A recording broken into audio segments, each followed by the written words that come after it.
Hey, hello, welcome back. It's Majatra. You are listening to Beats of Life. പുതിയൊരു വീഡിയോയിലേക്ക് എല്ലാവർക്കും സുസ്വാഗതം.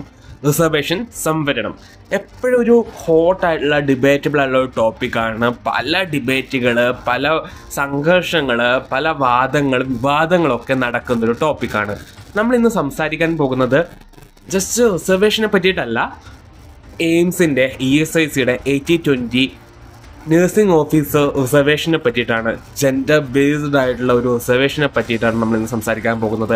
ഞാൻ ബേസിക്കലി റിസർവേഷൻസിനെ അംഗീകരിക്കുന്ന ഒരാളാണ്, സപ്പോർട്ട് ചെയ്യുന്ന ഒരാളാണ്. ഒരു സമൂഹത്തിൽ അടിച്ചമർത്തപ്പെട്ടുള്ള ഒരു വിഭാഗത്തിനെ മുന്നോട്ട് കൊണ്ടുവരാൻ വേണ്ടിയിട്ട് അവർക്ക് നഷ്ടപ്പെട്ടിട്ടുള്ള അല്ലെങ്കിൽ നിഷേധിക്കപ്പെട്ടിട്ടുള്ള അവകാശങ്ങളെ അവർക്ക് വീണ്ടും നേടിക്കൊടുക്കാൻ വേണ്ടിയിട്ട്, അല്ലെങ്കിൽ അവർക്ക് കിട്ടാതെ പോയിട്ടുള്ള മറ്റു ചിലരുടെ ആധിപത്യം കാരണം കിട്ടാതെ പോയിട്ടുള്ള നീതി ഉറപ്പുവരുത്താൻ വേണ്ടിയിട്ട് റിസർവേഷൻ വളരെ വലിയൊരു പങ്ക് വഹിക്കുന്നുണ്ട്. പക്ഷേ നമ്മൾ എയിംസിൻ്റെ കാര്യത്തിലേക്ക് എത്തുമ്പോൾ, അല്ലെങ്കിൽ ESICയുടെ കാര്യത്തിലെത്തുമ്പോൾ ചിലപ്പോൾ നിങ്ങൾക്ക് തോന്നിയേക്കാം ഞാനൊരു നേഴ്സ് ആയതുകൊണ്ട്, ഞാനൊരു മെയിൽ നേഴ്സ് ആയതുകൊണ്ടായിരിക്കും ഈ ഒരു വീഡിയോ ചെയ്യുന്നതെന്ന്. ഓക്കെ, നമുക്ക് വേണ്ടിക്ക് പറയാം കേട്ടോ. അതായത് നമ്മുടെ ഉള്ളിലുള്ള ഫ്രസ്ട്രേഷനൊക്കെ ഭാഗത്ത് കാണിക്കാൻ വേണ്ടി ഒരു വീഡിയോ ആണെന്നൊക്കെ. എനിവേ, നിങ്ങൾ ഈ ജസ്റ്റ് വീഡിയോ കാണുക, നിങ്ങളുടെ അഭിപ്രായങ്ങൾ കമൻറ്റ് ചെയ്യുക. എന്താണ് 80-20 ജെൻഡർ ബേസ്ഡ് റിസർവേഷൻ? നിങ്ങളൊക്കെ എയിംസ്, ESIC എന്നൊക്കെ കേട്ടിട്ടുണ്ടാവും. ഇതൊക്കെ സെൻട്രൽ ഗവൺമെൻറ് ഓർഗനൈസേഷൻ അല്ലെങ്കിൽ സെൻട്രൽ ഗവൺമെൻറ് അണ്ടറിൽ വരുന്ന ഹോസ്പിറ്റൽസ് ആണ് ഈ എയിംസ്, ESIC എന്നൊക്കെ പറയുന്നത്. ഇവിടെയൊക്കെ നഴ്സുമാരെ റിക്രൂട്ട് ചെയ്യാൻ വേണ്ടിയിട്ട് എക്സാമുകൾ നടക്കുന്നുണ്ട്. ഓക്കെ, ഇത് ഓൾ ഇന്ത്യ ലെവലിൽ നടത്തുന്ന എക്സാംസുകളാണ്. സോ ഇന്ത്യയിൽ നിന്ന് മുഴുവനുള്ള ആൾക്കാർ ഈ ഒരു എക്സാംസ് എഴുതും, നഴ്സുമാരെ എഴുതും. അങ്ങനെ എക്സാം എഴുതി കിട്ടുന്നവരെ നഴ്സിംഗ് ഓഫീസേഴ്സായിട്ട് അവിടെ നിയമിക്കും. അത്യാവശ്യം നല്ലൊരു സാലറി പാക്കേജുള്ള ജോബാണ്. ഓക്കെ, ഇവിടെ ഈ ഒരു എക്സാം എഴുതാൻ പോകുന്നതിൽ 80% റിസർവേഷൻ സ്ത്രീകൾക്കും 20% റിസർവേഷൻ പുരുഷന്മാർക്കും ആയിരിക്കും. ഇവിടെ ഒരു 100 സീറ്റ് ഉണ്ടെങ്കിൽ അതിൽ 80 സീറ്റ് ഫീമെയിൽ കാൻഡിഡേറ്റ്സിനും 20 സീറ്റ് മെയിൽ കാൻഡിഡേറ്റ്സിനും വേണ്ടി റിസർവ് ചെയ്ത് വെച്ചേക്കുന്നു. ഒരു കൺവെൻഷനലായിട്ടുള്ള, അതായത് ഒരു ജോലി അത് സ്ത്രീകൾക്ക് മാത്രം പറ്റുന്നൊരു ജോലിയാണെന്ന് പണ്ട് മുതലേ പറഞ്ഞു വരുന്നൊരു ജോലി, പ്രൊഫഷൻ നഴ്സിംഗ്. നിങ്ങൾക്കൊരു നേഴ്സെന്ന് കേൾക്കുമ്പോൾ എന്താ ഓർമ്മ വരിക? വെള്ള സാരിയൊക്കെ ഉടുത്ത് വെള്ള തൊപ്പിയൊക്കെ വെച്ചിട്ടുള്ള ഒരു ടിപ്പിക്കൽ നേഴ്സിനാണ് ഓർമ്മ വരുന്നത്. ഇപ്പോഴുള്ളത് അങ്ങനെ ആയിരിക്കില്ല, കാരണം ഇപ്പോഴും നമുക്ക് പല പല ഡ്രസ്സുകളിലെ കളറൊക്കെ മാറ്റി പുതിയ നല്ല യൂണിഫോമൊക്കെ വരുന്നുണ്ട്. പക്ഷേ മിക്ക ആൾക്കാർക്ക് ഇങ്ങനെ ആയിരിക്കും ഓർമ്മ വരുന്നുണ്ടാകുക.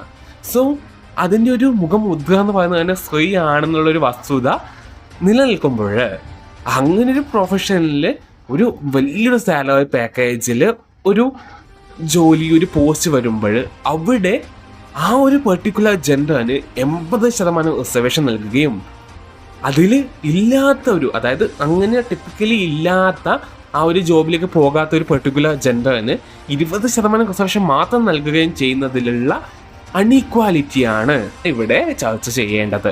നിങ്ങൾ എക്സാം എഴുതിയാലും അതിൽ 80% റിസർവേഷൻ കിട്ടുന്നത് നിങ്ങളുടെ ഓപ്പോസിറ്റ് ജെൻഡറിലുള്ള ഒരാൾക്കാണെന്ന് ഒരാൾ കരുതിയിട്ടാണ് ഈ ഒരു എക്സാം എഴുതാൻ പോകുന്നത്. സ്ത്രീകൾക്കും പുരുഷന്മാർക്കും ഇവിടെ റിസർവേഷൻ ഉണ്ട്, പക്ഷെ ബാക്കിയുള്ള നോൺ ബൈനറി ആയിട്ടുള്ള ട്രാൻസ്ജെൻഡേഴ്സ് ആയിട്ടുള്ള ആൾക്കാർക്കൊന്നും ഇവിടെ റിസർവേഷൻ ഇല്ല. അവർക്കൊക്കെ ഇവിടെ ഒരു നീതി നിഷേധിക്കപ്പെടുകയാണ്.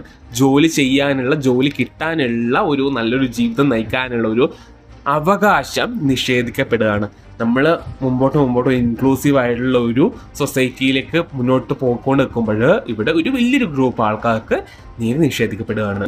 ഇതിനൊക്കെ കോടതി ചോദിച്ചപ്പോൾ ഇവരൊക്കെ പറയുന്ന ഒരു ന്യായം എന്ന് വെച്ചിട്ടുണ്ടെങ്കിൽ, സ്ത്രീകളാകുമ്പോൾ കുറച്ചുകൂടി കെയർ അവർ കൊടുക്കും, കുറച്ചുകൂടി പാഷനേറ്റ് ആയിരിക്കും, കുറച്ചുകൂടി പേഷ്യൻസിന് നല്ലതായിരിക്കും എന്നൊക്കെയാണ് പറയുന്നത്. പക്ഷേ ഒരു ഡോക്ടർ എന്നൊരു പോസ്റ്റ് വരുമ്പോൾ ഈ ഒരു ഡിഫറൻസ് ഒന്നും എവിടെയും കാണുന്നില്ല. ഇപ്പോഴും ഗൈനക്കോളജിയിലായിക്കോട്ടെ, എവിടെ ആയിക്കോട്ടെ. പക്ഷെ ഒരു ലേബർ റൂമിലേക്ക് എത്തുമ്പോൾ, ഒരു മെറ്റർണൽ വാർഡിലേക്ക് എത്തുമ്പോൾ അവിടെ സ്ത്രീ പുരുഷൻ എന്നുള്ള വേർതിരിവ് വരുന്നുണ്ട്. നമ്മുടെ സൊസൈറ്റിയിൽ എല്ലായിടത്തും ഇങ്ങനെയാണെന്നൊന്നുമല്ല ഞാൻ പറയുന്നത്. സ്ത്രീകൾ ഒരുപാട് ഏരിയാസിലെ വേർതിരിവുകൾ നേരിടുന്നുണ്ട്, അടിച്ചമർത്തലുകൾ നേരിടുന്നുണ്ട്. അവർക്ക് മുന്നോട്ട് വരാൻ പറ്റാത്ത ഒരുപാട് ഫീൽഡുണ്ട്. ഇപ്പോഴും ജോലി നൽകുന്ന സമയത്ത് സ്ത്രീയാണെങ്കിൽ കുറച്ച് വേതനം നൽകുന്ന സ്ഥലങ്ങളുണ്ട്, അല്ലെങ്കിൽ വേതനം കുറച്ച് നൽകാൻ വേണ്ടി മാത്രം സ്ത്രീകളെ റിക്രൂട്ട് ചെയ്യുന്ന സ്ഥലങ്ങളുണ്ട്. നമ്മുടെ ഇവിടുത്തെ പല ഹോസ്പിറ്റലുകളും സ്ത്രീകളെ മാത്രം ജോലിക്കെടുത്ത് വളരെ തുച്ഛമായിട്ടുള്ള ശമ്പളം നൽകുന്ന ഹോസ്പിറ്റലുകളുണ്ട്. ഇതൊക്കെ വസ്തുതാപരമായിട്ടുള്ള കാര്യമാണ്. ഓക്കെ, പല ഫീൽഡിലും പുരുഷന്മാരെ മാത്രം എടുക്കുന്നുണ്ട്, സ്ത്രീകളെ ആ ഒരു ഫീൽഡിലേക്ക് അല്ലെങ്കിൽ പല ജോലിയുടെയും വലിയ വലിയ സ്ഥാനങ്ങളിലേക്ക് സ്ത്രീകളെ എടുക്കാത്ത അല്ലെങ്കിൽ പ്രൊമോട്ട് ചെയ്യാത്ത ജോലികളും സ്ഥാപനങ്ങളും ഒക്കെ നമ്മുടെ നാട്ടിലുണ്ട്. അതൊക്കെ ഒരു വസ്തുതയാണ്.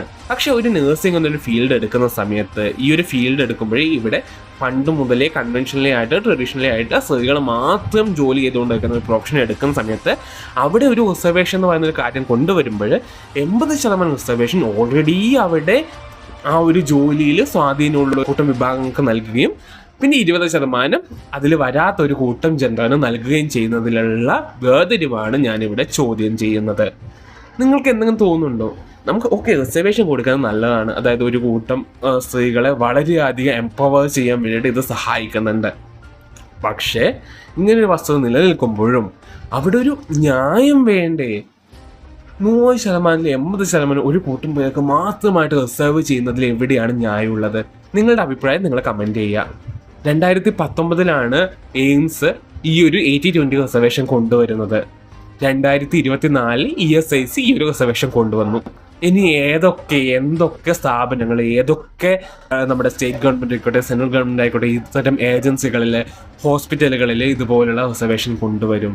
പണ്ടത്തെ കാലത്തെ സമീപിച്ച് ഇപ്പോഴത്തെ കാലം നോക്കുവാണെങ്കിൽ ഇപ്പോഴ് ആൺകുട്ടികൾ മുമ്പോട്ട് വരുന്നുണ്ട്. ഈ ഒരു പ്രൊഫഷൻ ചൂസ് ചെയ്തുകൊണ്ട്, നഴ്സിംഗ് ചൂസ് ചെയ്തുകൊണ്ട് അവിടെ ഒരുപാട് മാറ്റങ്ങൾ കൊണ്ടുവരുന്നുണ്ട്. പക്ഷേ അങ്ങനെയൊക്കെ ഈ ഒരു പ്രൊഫഷനിലേക്ക് നഴ്സിംഗ് പഠിക്കാൻ വേണ്ടി ഒരുപാട് ആൺകുട്ടികൾ വരുന്നുണ്ട്.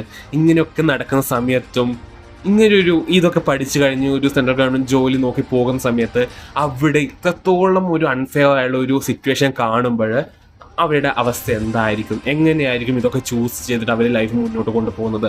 നമ്മളിപ്പോഴേ ഒരുപാട് പേര് നമ്മുടെ ഈ നാട് വിട്ട് പുറത്തേക്ക് പോകുന്നുണ്ടെന്നൊക്കെ ഈ ഒരു നഴ്സിംഗ് പഠിച്ചുള്ള ഒരുപാട് ആൾക്കാർ പോകുന്നുണ്ട്. ഞാനും ട്രൈ ചെയ്യുന്നുണ്ട് പുറത്തേക്ക് പോകാൻ വേണ്ടിയിട്ട്. സോ ഇങ്ങനൊരു സിറ്റുവേഷനിൽ ഇതുപോലൊരു അൺഫെയർ ആയുള്ള ഒരു ഡിസ്ക്രിമിനേഷൻ നടക്കുമ്പോൾ ആരും അതിനെപ്പറ്റി സംസാരിക്കുന്നില്ല. ആരും അതിനെ പറ്റിയിട്ട് എഫ്ഐആർ പോലും അല്ല, ഇതൊന്നും ഡിസ്കസേ ചെയ്യുന്നില്ല.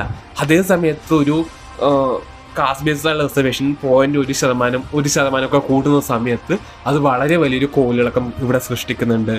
നിങ്ങൾ ആലോചിക്കുക, ഒരു കാസ്റ്റ് ബേസ്ഡ് ആയുള്ള ഒരു 80%, 20, അല്ലെങ്കിൽ ഒരു കാസ്റ്റ് ബേസ്ഡ് ആയുള്ള ഒരു 50% റിസർവേഷൻ ഒരു പെർട്ടിക്കുലർ കാറ്റഗറിക്ക് കൊടുക്കുകയാണെങ്കിൽ ഇവിടെ എന്തൊക്കെ നടക്കും? ഇപ്പോഴും കുഞ്ഞൊരു ശതമാനം കാസ്റ്റ് ബേസ്ഡ് റിസർവേഷന് വേണ്ടി വരെ ഇവിടെ അങ്ങോട്ടും ഇങ്ങോട്ടും ഡിബേറ്റുകൾ നടക്കുമ്പോൾ ഇത്രത്തോളം അൺഫെയർ ആയുള്ള 80-20% റിസർവേഷനാണ് ഇവിടുത്തെ സെൻട്രൽ ഗവൺമെൻറ് പോസ്റ്റുകളായ എയിംസിലും ESICയിലും ഒക്കെ നടന്നു പോകുന്നത്.